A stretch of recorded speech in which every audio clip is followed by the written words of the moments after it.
Welcome fellas into this new video guys of TechExpress. Today I'm going to be showing you in a very easy way how to get started with some steamed moving games into another hard drive. So I'm going to be showing you how to actually revamp the storage manager, bypass the new Windows 11 identity check and move 100 games in just one click. So to add the new library, you wanted to open the Steam and you wanted to head for the settings. So inside my actual settings, inside my actual Steam, what I need to do of course is to focus into the upper left corner and look out for Steam. Inside here I want to look out for the option that says settings. There we go, we are now inside the actual settings elements, right? So the next thing you want to be focusing on is that you want to look out for the left section that says storage. Tab. Now this is not the storage, actually it's down below from downloads. So this is your command center for all the connected drives.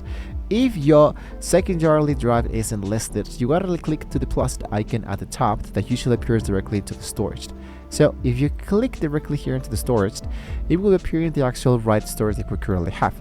I wanted to, let's say, add my new drive. And when you have now added your external hard drive, it will be appearing directly inside that. That means that I'm going to be clicking into the option that says add drive. And if it doesn't appear, you want to look out for the option that says let me choose another location and go for add. Just like that, it will be appearing to the left section. The actual element, in my case, I'm going to be choosing this PC and go for local disk D. Just like that, I go for select the folder and go for the option that says add. Now that your folder has not been correctly added, you're actually good to go. Now, a few security alerts. Since the Windows update, you're likely to see like identity check prompt. Windows wants to confirm that you're authorized user before letting Steam write to protect partition, something like that.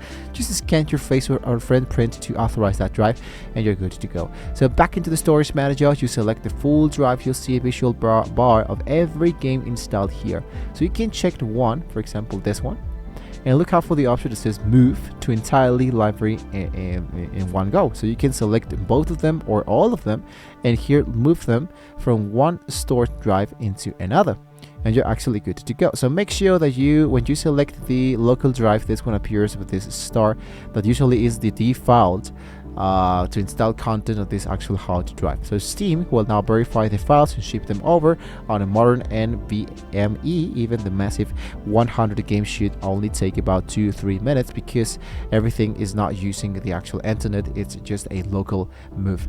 So now that your games are moved, make sure that all the future games go to the right place. So click into the ellipsis, which is the 3 dots here, and usually will be appearing the element that says go to the right place as make default, and you are good to go. Now if your drive disappears after a reboot, the common ghost drive, for example, bug, you want to check for some updates for the emergency patch.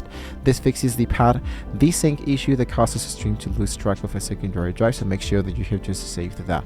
So everything is now working correctly and you are good to go. If you're looking to squeeze more performance out of a new SSD, you can let us know in the comments below and we can find out to make more tutorials for you guys. So don't forget to like, share, and subscribe to this channel guys. Thank you so much for watching the video guys, and well, hopefully we can all see you next time.